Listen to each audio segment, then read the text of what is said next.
Baik. Assalamualaikum warahmatullahi wabarakatuh. Yang terhormat Bapak Studi Rizal MK selaku dosen pengampu dari mata kuliah Filsafat Islam. Pada kesempatan kali ini kami dari kelompok 11 kelas Jurnalistik 3A akan mempresentasikan materi mengenai roman filosofis Hai bin Yaqzan karya Ibnu Tufel. Sebelumnya, perkenalkan nama saya Dita Zakiyah Meliani Putri dengan NIM 019 sebagai moderator yang akan memandu jalannya presentasi pada kali ini. Ada teman-teman saya, Rodatul Jannah dengan NIM 042, Surya Mahmuda dengan NIM 031, dan Putra Surya Setiawansyah dengan NIM 01 yang akan menjadi pemateri. Langsung saja materi pendahuluan yang akan saya baca sendiri. Next. Roda.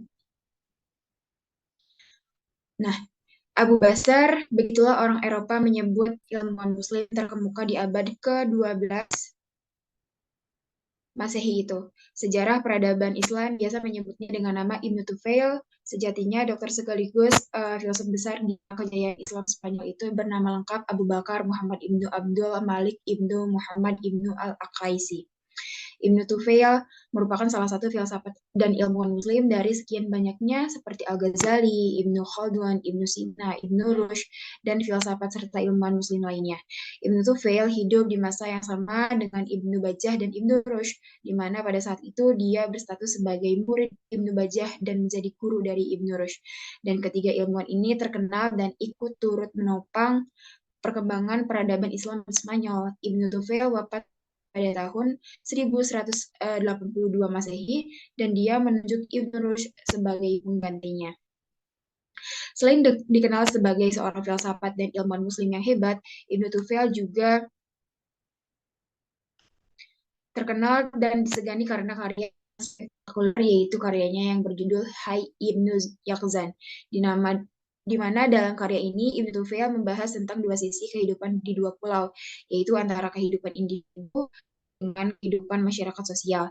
Karya Ibnu Tufail ini dibuat dalam bentuk novel yang menggambarkan pengembaraan seorang Hai untuk mencari sebuah kebenaran, dan dalam novelnya ini dapat disimpulkan bahwa mencari kebenaran ternyata bisa dilalui dengan beragam cara dan jalan.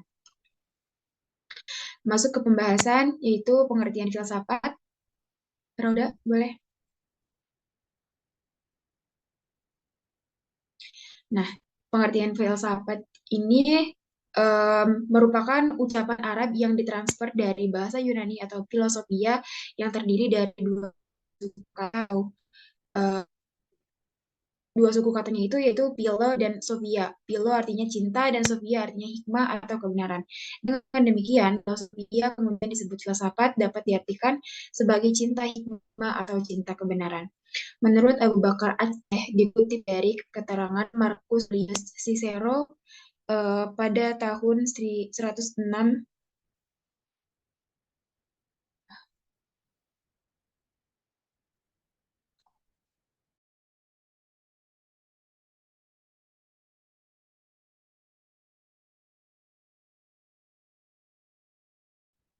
Tullius Cicero maksud saya, definisi filsafat adalah pengetahuan tentang sesuatu yang maha agung dan usaha memahaminya.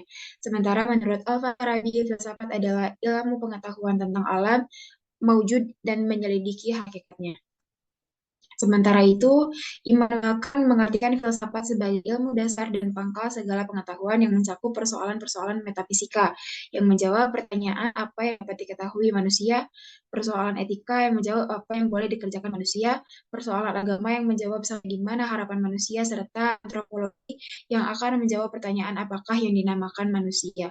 Tentu saja, persoalan-persoalan tersebut senantiasa dihadapi oleh manusia yang memerlukan jawaban radix dan kritis. Ibnu Tufail dalam roman Hai Ibnu Yaqzan mendefinisikan filsafat sebagai suluk untuk mencapai kebenaran tertinggi. Mencapainya, seorang harus menyepi dari kehidupan yang praktis sehari. Mereka harus mengasingkan diri dari hiruk-pikuk kehidupan sosial karena akan mencemari pikirannya. Jadi dapat disimpulkan bahwa filsafat adalah sebuah ilmu yang berusaha mencari sebab secara mendalam berdasarkan pemikiran dan akal manusia. Kemudian ada sinopsis yang akan dijelaskan oleh Surya. Kepada Surya dipersilahkan. Iya, baik. Terima kasih Gita sebagai moderator. Selanjutnya saya akan menjelaskan mengenai Baik, sinopsis dari Ibnu Yakzan. Nah, Ibnu Yakzan adalah sebuah risalah yang bertujuan memberikan penjelasan ilmiah tentang permulaan kehidupan manusia di bumi. Permulaan ini dimaksudkan semata-mata untuk memaparkan latar belakang pertumbuhan akal induktif yang tak bergantung kepada pengaruh sosial apapun. Dr. Muhammad Galab berpendirian bahwa risalah itu pada dasarnya bertujuan menunjukkan kemampuan individu manusia untuk hidup sendiri dengan hanya memanfaatkan sumber-sumber alam saja tanpa bantuan masyarakat dan berusaha memperoleh kebenaran sejati, asalkan dia memiliki kecerdasan untuk itu. Kebenaran Quran dan hadis terbuka bagi pencemaran akal murni, tapi harus dilindungi dari orang awam yang buta huruf, yang urusannya bukanlah untuk berpikir, melainkan untuk percaya dan patuh. Sebenarnya pandangan ini merupakan gema dari sikap Ibnu Bajjah yang di kemudian hari dianggap sebagai sikap resmi yang tepat di bawah pemerintahan Muwahhid. Nah, risalah ini secara dramatis ya dibuka dengan kelahiran mendadak Hai di sebuah pulau kosong. Ikuti dengan suatu legenda mengenai dibuangnya dia ke tempat terpencil itu oleh saudara perempuan seorang raja dengan maksud agar perkawinan dengan Yakzan tetap dirahasiakan. Tanpa campur tangan masyarakat di tempat itu dia diberi makan oleh seekor rusa kecil dan diajari oleh pikiran alamiah atau akal sehat yang meski sungguh tak masuk akal memberinya pikiran induktif agar dia bisa menyelidiki rahasia segala benda. Tidak seperti jenis binatang yang lebih rendah, dia merasa sadar akan ketelanjangannya dan ketiadaan perlindungan atas dirinya. Dia memikirkan keadaannya dan menutupi bagian bawah tubuhnya dengan dedaunan, mempersenjatai dirinya dengan sebuah tongkat, dan begitu menyadari keunggulan dirinya atas binatang-binatang berkaki. Kematian ibu rusa itu membuat dirinya menemukan ruh atau soul, binatang yang menggunakan tubuh sebagai alatnya seperti tongkat di tangannya yang memberinya penerangan dan kehangatan dengan api, dan dengan begitu menyerupai benda-benda angkasa. Dia kemudian berpaling kepada analisis dan fenomena alam, memperbandingkan objek-objek yang ada di sekelilingnya dan membeda-bedakan mereka, serta menggolongkan mereka sebagai benda mati, tanaman, dan binatang. Dalam penyelidikan itu, dia mencari tahu bahwa tubuh merupakan unsur umum setiap objek, tapi mereka termasuk kelompok-kelompok yang berbeda-beda dikarenakan fungsi-fungsi tertentu. Hal ini membuatnya menduga bahwa setiap objek memiliki bentuk atau ruh atau soul tertentu. Tapi karena ruh soul itu tidak dilihat, maka kecekatan dialektisnya akhirnya membawanya kepada gagasan mengenai suatu kemaujudan utama, kekal tak berjasmani, dan mesti ada yang merupakan sebab efisien perilaku tertentu benda-benda. Nah, Hai bin Yakzan merupakan suatu ciptaan unik pemikiran filosofi mistis Ibn Tufail. Nah, bagaimanapun gagasan roman ini tidak seluruhnya baru ya. Ibnu Sina meninggal tahun 428 Hijriah atau 1037 Masehi. Di antara para pendahulunya telah menulis suatu kisah kiasan dengan judul serupa.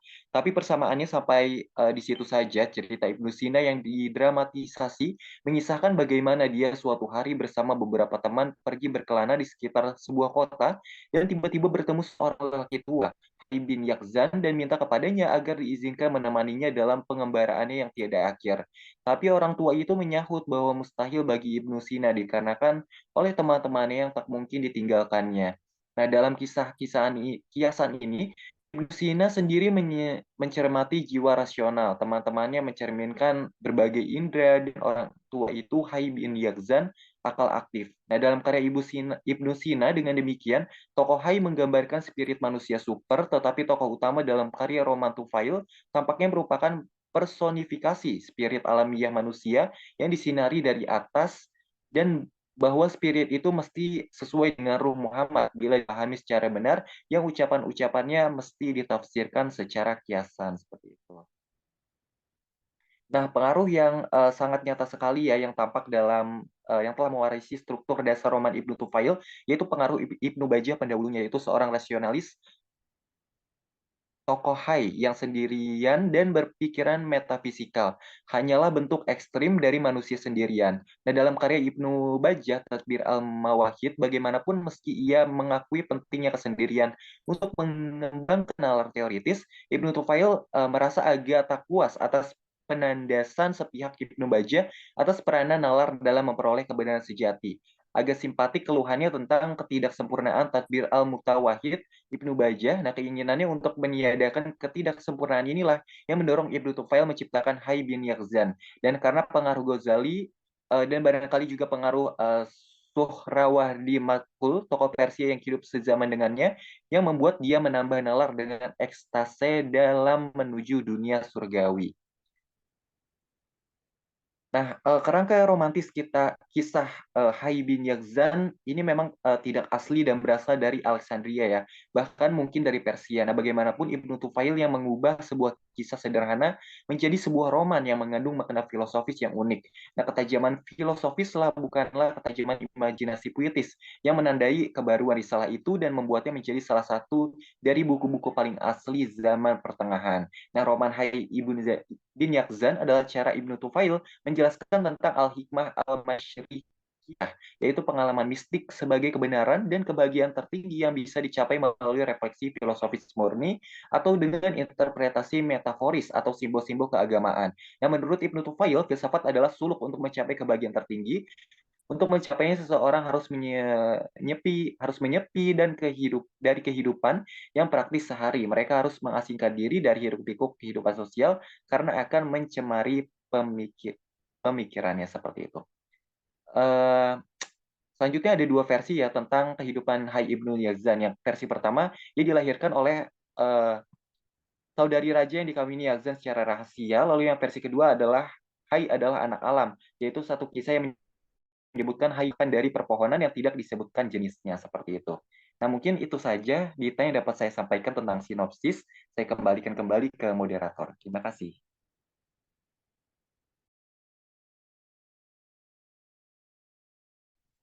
Baik, terima kasih Surya. Kemudian materi selanjutnya ada tentang mengenai dua versi tentang kehidupan Hayy Ibnu Yaqzan yang akan disampaikan oleh Rodato. Kepada Rodato dipersilakan. Baik, baik, terima kasih kepada Dita sebagai moderator yang telah memberi kesempatan kepada saya. Selanjutnya itu ada dua versi tentang kehidupan Hayy Ibnu Yaqzan. Tadi sudah sedikit disinggung oleh teman saya itu Surya Mahmuda terkait dua versi tentang kehidupan Hayy Ibnu Yaqzan ini. Seperti yang sudah kita ketahui bahwa Hayy Ibnu Yaqzan ini merupakan karya novel dalam bentuk alegori yang dibuat oleh Ibnu Tufail, di mana Ibnu Tufail dalam karyanya ini menjelaskan tentang al-hikmah al-masyarikiyah atau pengalaman mistik, dan juga di mana dia menjelaskan tentang dua kehidupan di dua pulau yang mengatakan bahwa ada dua kehidupan, yaitu kehidupan individu dan kehidupan sosial masyarakat.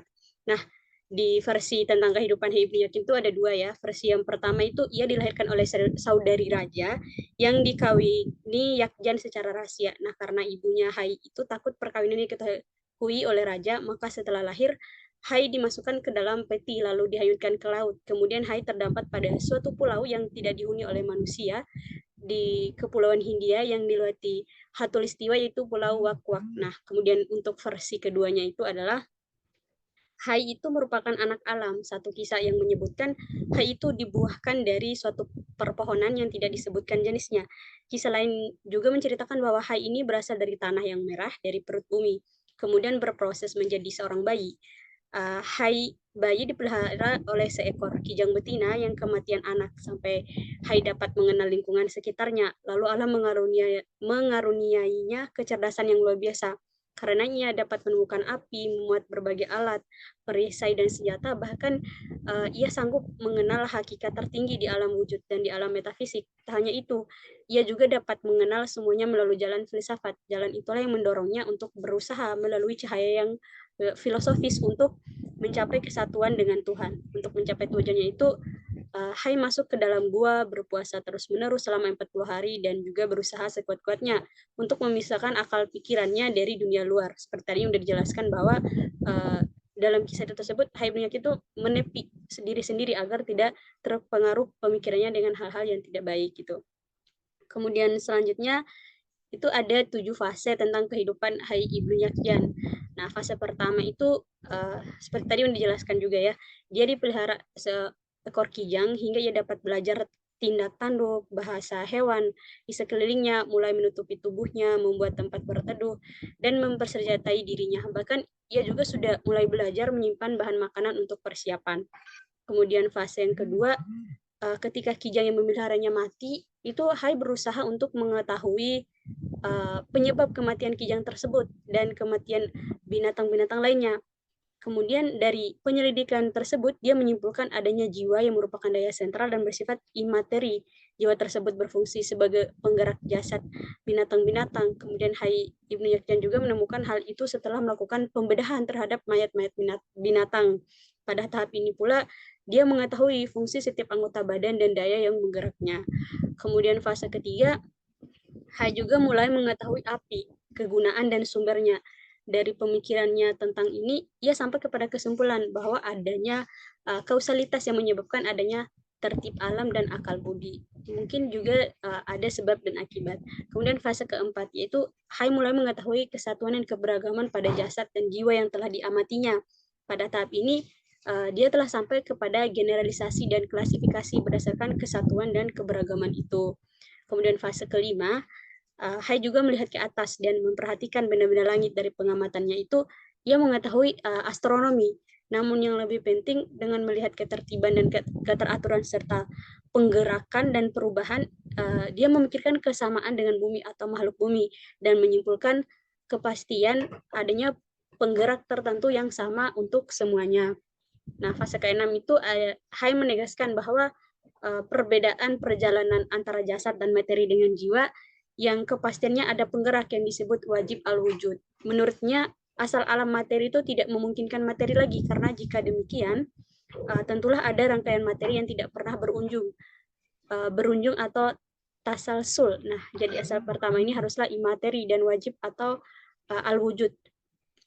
Jasad itu berbeda perjalanannya dengan jiwa. Jiwa yang imateri itu yang dapat mengetahui wajib al-wujud dan dapat mengetahui wajib al-wujud dan selalu tunduk kepadanya. Dengan begitu jiwa tersebut akan abadi. Sebaliknya, ada yang tidak mengenal dan tunduk kepadanya akan hancur. Kemudian fase terakhir atau fase ketujuh itu Hai Ibnu Yakjan membuat kesimpulan bahwa Tuhan itu pasti baik dan bijaksana, sempurna, penuh rahmat, dan menjadi tujuan setiap manusia. Karena itu, puncak kebahagiaan menurutnya hanya dapat dicapai bila seseorang selalu berhubungan dengan jiwanya, juga dengan Tuhan tanpa henti, selalu merenungkan dan memikirkannya, serta melepaskan diri dari dunia materi. Dengan perenungan yang demikian, seseorang akan sampai kepada objek pengetahuan yang paling tinggi, yaitu wajib al-wujud. Dan itulah puncak yang senantiasa didambakan oleh setiap manusia, Faruk Syaad, yang senantiasa didambakan oleh setiap manusia. Mungkin itu saja untuk dua versi kehidupan Hai Ibnu Yakjan dan juga 7 fase kehidupan yang telah dilalui oleh dia, di mana dia berusaha mencari kebenaran dengan berbagai cara dan juga berbagai jalan. Mungkin sekian saja, untuk selanjutnya saya kembalikan ke moderator. Baik, sebelumnya terima kasih kepada Surya dan Rodatu atas pemaparan materinya. Kemudian materi terakhir mengenai nilai filosofis dan kesimpulan yang akan disampaikan oleh Putra. Kepada Putra dipersilakan.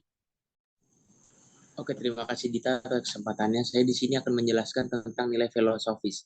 Secara filosofis, risalah itu merupakan suatu pemaparan yang hebat tentang teori Ibnu Tufail mengenai pengetahuan, yang berupaya menyelaraskan Aristoteles dengan Neoplatonis di satu pihak, dan Al-Ghazali dengan Ibnu Bajjah di pihak lain.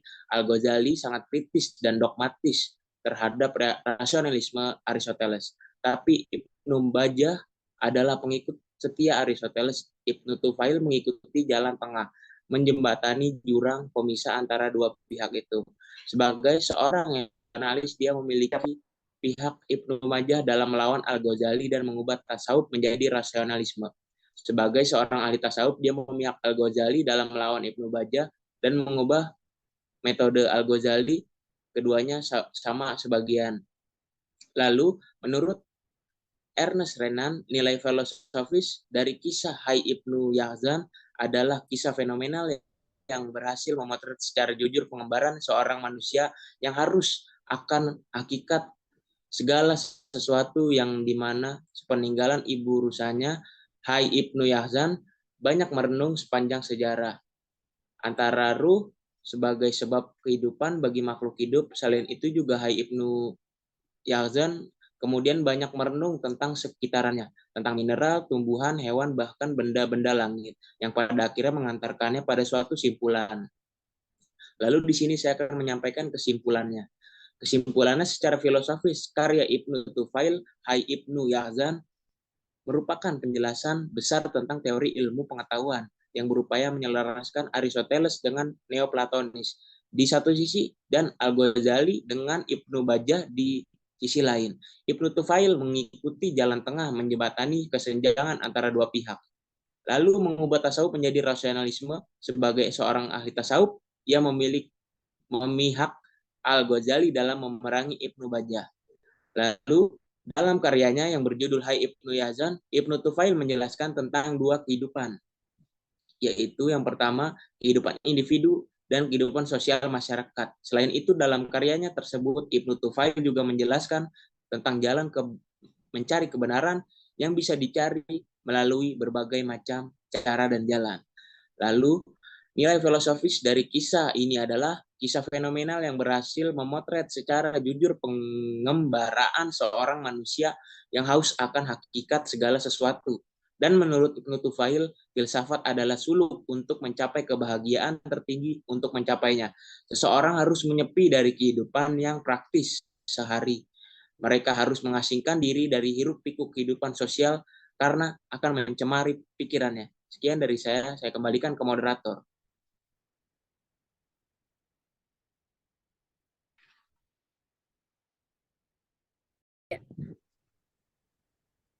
Terima kasih Putra atas pemaparannya. Demikian yang dapat kami sampaikan. Kurang dan lebihnya kami mohon maaf. Wassalamualaikum warahmatullahi wabarakatuh. Waalaikumsalam warahmatullahi wabarakatuh. Waalaikumsalam.